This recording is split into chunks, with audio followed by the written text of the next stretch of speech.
شدید سردی کی لہر کے بیچ دنیا کے مختلف حصوں سے 3 لاکھ کے قریب مہمان پرندے وارد کشمیر ہوئے ہیں اور مزید پرندوں کے آنے کا امکان ظاہر کیا جا رہا ہے۔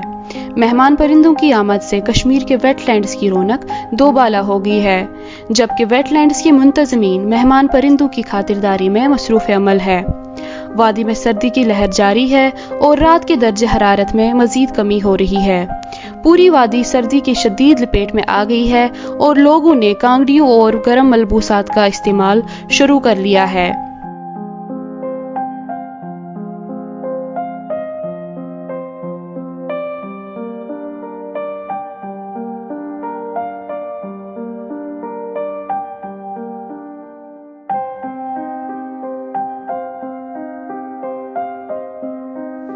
غلام الدین ڈار بہت ہیلپر یہ لچ 1.5 لچھ بس یہ جانور یہ کہ ونکس کام چلان ات ونکس مشینی چلان اس لیے رود کم جانور گئی باقی رکھن مز گو تھوڑا یہ ڈسٹرب کیا مشین 2 مشین یت مز ونکس چلان 3 مشین کام کران لہذا کرت یت اصلی بہن تت ونکس مشینی کام کران لہذا کرت نہ ہیٚکہِ زیادہ یہ بہت کہ ہسا گئی باقین رکھن مز نت یہ ہوکر سری مالین wildlife warden wait lands.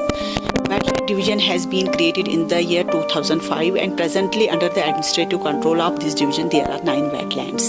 This is Hokra, Haigam, Shalbuk and 4 wetlands in the Pampor and 2 wetlands have yet not been taken over.